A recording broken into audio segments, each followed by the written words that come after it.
Hello and welcome back to Suspended Fanimation. I'm your host, Dennis Bithoulkas, and it's time for The Mandalorian Season 3, Episode 3, Chapter 19, The Convert. Welcome, everybody. Let me take care of some business first, and we'll get down to it. If you like what you see here, like, share, and subscribe.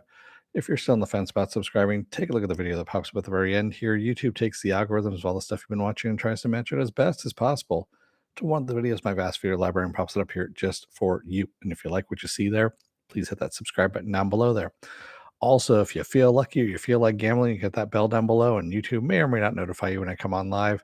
Best thing to do is go over to suspendedfanimation.com.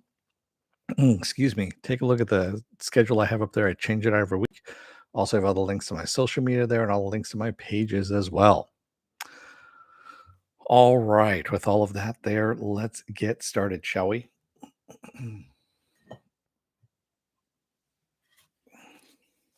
Spoiler alert, I am going to spoil the episode. If you have not seen the episode, go and watch it. Come on back. This will be a video. You can comment down below in the comment section. Give me enough time to pause, whatever you need to do, run away, all that kind of good stuff. There you go.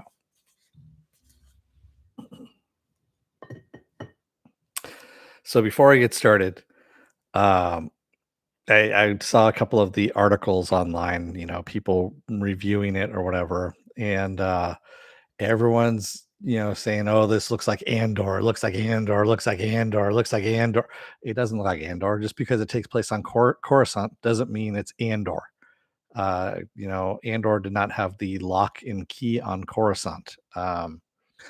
Yeah, that was just kind of dumb. And also all those same reviews that were online missed a couple of key points of what was going on here. And so let's get started on all of this, shall we? So it doesn't look like Andor is what Penn says. Not to me, it didn't. I mean, it happened on Coruscant. Yes, he was sitting behind a little desk or whatever. They might have used some of the same props. I wouldn't be surprised if they used some of the same, sets. But no, it didn't feel like Andor to me. There was some more stuff going on to this than meets the eye. So of course we open up with where we left off with Din Djarin being saved by bo-katan, and from slipping into the living waters there. And I don't know, he doesn't say that he got dragged down. He said he fell. It said it was deeper than he thought it was. And um he didn't see anything, so she stays, she keeps her mouth shut about it, and they take off. They're going back to her house, and Kavala, and they end up intercepting some TIE fighters, and they're shooting them down and trying to at least, and you know, Din's gonna jump out, grab his ship, and help, blast them back. And he gets back into his ship just in time, gets out there, blasts them down, but not before, of course, they take down her family house, before they take down Bo-Katan's family house. And she's pissed, wants payback, and is going after him. And that's when Din sees that there's a lot more TIE fighters out there than meets the eye. And he says, we need to get the fuck out of here now. Here's the coordinates. Let's go. That's where we leave off that first little like 10 minutes or so. And I've got theories about this. I'll get into it in the end here. We go to Dr. Pershing, who is on Coruscant. He has gone through the amnesty program of the New Republic, and he's eager to contribute to the New Republic. But they just basically have him collating old Imperial scrap stuff that's going to get scrapped. That's all he's been doing, has just been processing these. He's basically paper pushing, is what he's doing. And who does he meet there? Also, he meets Elia Kane, who was also aboard his ship, who of course is working with Moff Gideon. Now, there's a little tiny section in there that if you weren't listening, you wouldn't be surprised that you missed it.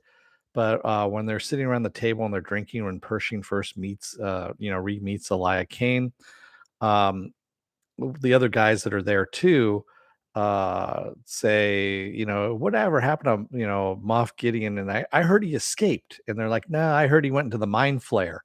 So it's in the background there. And So yeah, Moff Gideon is out there. He has escaped at this point. That's what we're getting at there. Um, so basically, what ends up happening is Elia kind of talks him into, restarting his work. Originally he gotten into working with cloning and with the Empire because he wanted to save his mother. He wanted to clone body parts. She basically had a bad heart, couldn't clone her own heart and she died as a result of all of this. So he just wanted to make it more accessible to some of the outer worlds.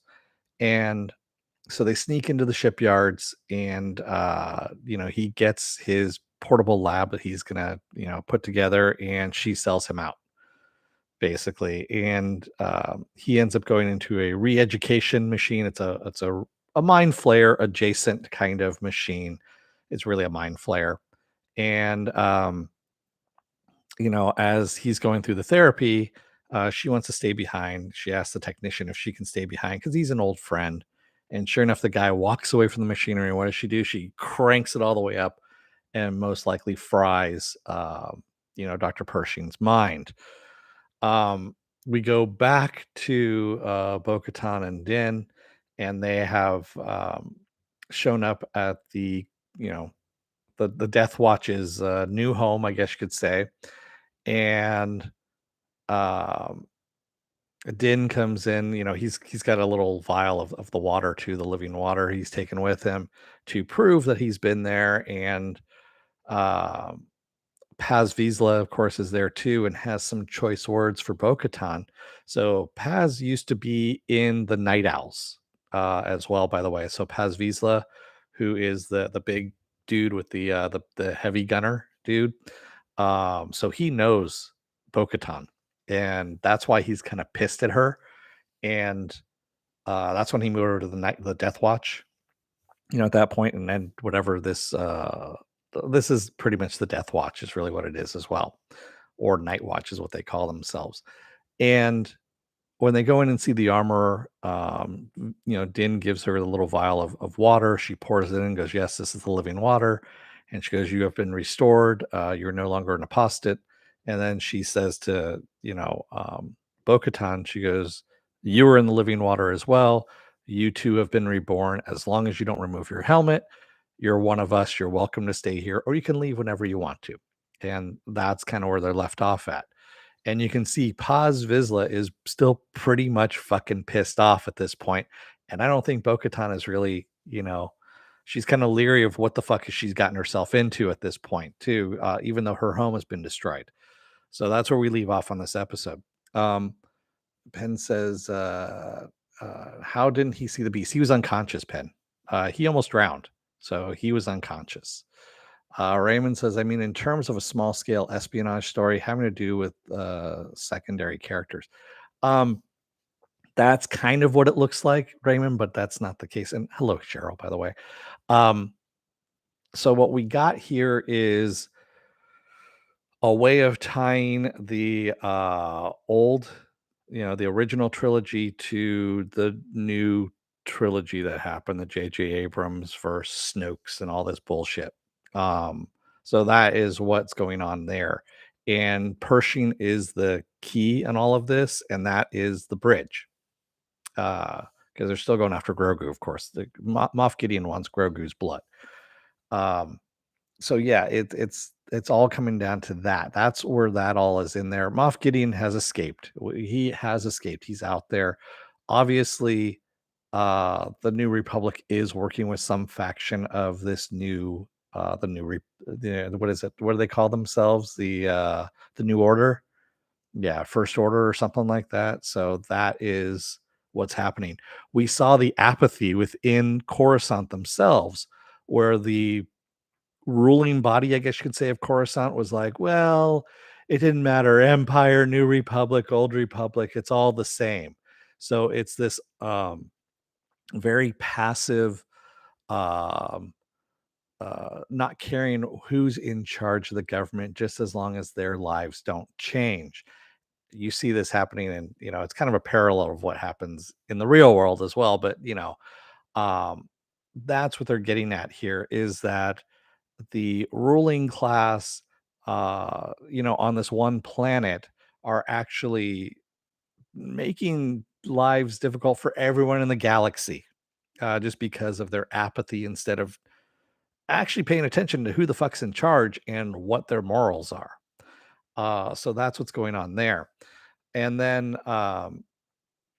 I have a feeling that Moff Gideon is the one that bombed Bo-Katan's house. He's the one that's in charge of all of that. Um, I wouldn't be surprised, and I think it's all in a bid to um, get the dark saber. And I wouldn't be surprised if Paz Vizsla is also in on this as well and working with some factions of Moff Gideon, because of course he wants the dark saber for himself since it is part of his ancestors.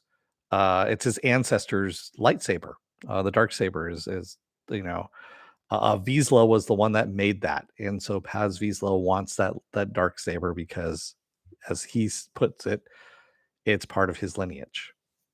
No Admiral Thrawn as of yet. That's going to be in Ahsoka, and I wouldn't be surprised if we don't get some hints of that in later episodes of this season in The Mandalorian as well. So this was a good episode. This set the stones. This this is what this season is. The first 3 episodes have been setting up story. They are really setting up story here. And people are just kind of like, I just want my pew pew pew. And it's like, no, that's not what this is. They're setting up story. We have, what is it, 9 episodes, I believe, this season. I think that's what we have here is 9 episodes. Excuse me. 8 episodes, 8 episodes. So we have 5 more episodes to go here. Um, and so there's a lot more story to fill in. And that's what they're doing is they're trying to, set everything up so that when you come to about the halfway point, it's just going to move like a locomotive. I have a feeling that after next week's episode, we're going to get slammed with something pretty big at the end of next week's episode, and that's going to just kind of jettison into the next 4 episodes. And it's going to be a whirlwind of kind of stuff that happens. So, uh, yeah, and also having Bo-Katan um kind of now. So the convert, the title, the convert, is actually 2 meanings. So one was Pershing being reassimilated into the New Republic and being a convert, if you will, both to the new way things are going, the New Republic, and then also by Elia Kane into bucking the trend, bucking the rules, if you will, and doing what he wanted to do. And that's what she was trying to make him a convert in what's going on with Moff Gideon. And then, of course, you have Bo-Katan, who is the new convert, if you will, because she saw the mythosaur. And she hasn't told anybody this yet. But yeah, the prophecy that the armorer says about how the mythosaurs will rise and it'll be a new age for Mandalore, yada, yada, yada, all that kind of stuff. So Raymond says, why did Bo-Katan not tell Mando about the mythosaur? I don't know, Raymond. That's a good question. I think she's still doubting it herself and she is still trying to process it. So she doesn't have confirmation that she saw what she saw. And I think she could still be doubting herself on this one, that she saw what she saw. So I think that could be part of it. And then also it could just be she doesn't want all these fucking lunatics, descending on Mandalore, considering that now they say, the prophecy is going to be fulfilled. We were right, which could make Mandalore an even worse place than it was before if you have a whole bunch of like hardcore, um, followers of the creed at that point. And then things get kind of ugly at that. You start having a religion that goes into overdrive. That's what I think she might also be afraid of as well. there's gonna be a couple of things here. So, yeah, it's gonna be interesting to see how this plays out. It really is gonna be interesting to see how this plays out. I'm looking forward to next week's episode as well, and, yeah, I mean, what is Elia Kane doing with that mobile lab? I mean, she was allowed to walk away with the lab, the mobile lab that he had in his hand, Pershing put together. Obviously, they needed that equipment in order to continue the work that he had started. And so, whatever he had gathered is what she was probably going to bring over to Moth Gideon to continue that work. And I'm sure he has other people that are on the payroll or he's using in order to move that stuff forward. Because they did take Grogu's blood as well, so they have the midichlorians on that. So yes, cloning is still a big thing here, and and so if you've also been watching The Bad Batch as well, cloning is a big deal in that as well in the second season of the Bad Batch. Both of these have shows that have Dave Filoni as an executive producer, and obviously they're being influenced by Dave Filoni as well, and what he has, and of course, he was George Lucas's protege. He, of course, is kind of guiding this along. I wouldn't be surprised, quite honestly. So yeah, there's a lot of stuff here, a lot of stuff to unpack, and again, there's just people that are very trivially, trivializing this, saying that it's like Andor. It's not Andor. Andor is something else altogether, and it's going to end after the second season anyway, so we don't have to worry about Andor anymore and how boring it is. Um, and honestly, it should have just been called, fuck. Now I'm just blanking on her name. Um, oh God, who was the rebel leader? But yeah, that's who it should have been following, it not Andor, considering that Andor isn't even in, like, more than half the episodes. Anyway. Raymond says, "Do we have a release date and a timeline for Ahsoka?" No, we don't, but there are rumors that it's coming out at the end of summer. Either the middle of summer or the end of summer is what the rumors are right now. So who knows? I mean, we have Star Wars Celebration happening, of course, on May the 4th, and when that happens, I'm sure we're going to hear something, more concrete onto when the timeline for Ahsoka is going to come out, or of the release date. The timeline for Ahsoka, I think, is going to take place around the same time as the Mandalorian, because we already have her looking for Thrawn. She's already looking for Thrawn and Ezra at this point, and obviously that's going to tie into all of this. So. And since we also saw the Purgle in, was it the last episode? The first episode. The first episode, that's right. And the Purgle are tied to Ezra and, of course, Rebels, space whales, hyperspace traveling space whales. So that's going to be tied in with Ahsoka as well. And I wouldn't be surprised if we see a little bit of some Thrawn stuff and Ahsoka come up in some of the later episodes here of the Mandalorian as well this season. There is an episode directed by Dave Filoni.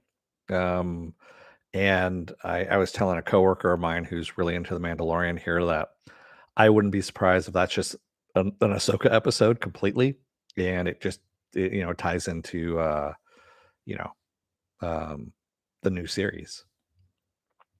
I wouldn't be surprised at all. So, all right. So with that said, what else do I have going on for the rest of this week? Well, tomorrow is going to be Star Wars The Bad Batch. That's right, Star Wars The Bad Batch. I'll be covering that tomorrow. Friday, Saturday, and Sunday, I'll be off. I got nothing planned here. Um, I'm thinking Monday, I'm probably end up going to see Shazam 2. So I'll probably do Monday Is It Worth My Time? for Shazam 2, Fury of the Gods. Tuesday I'll be off, and then Wednesday we roll back around again to The Mandalorian. So there we go.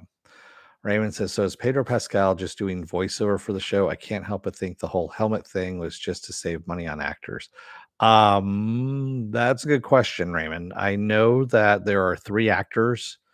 So there's Pedro Pascal that actually, acts in that. There is a stunt person, and then there is a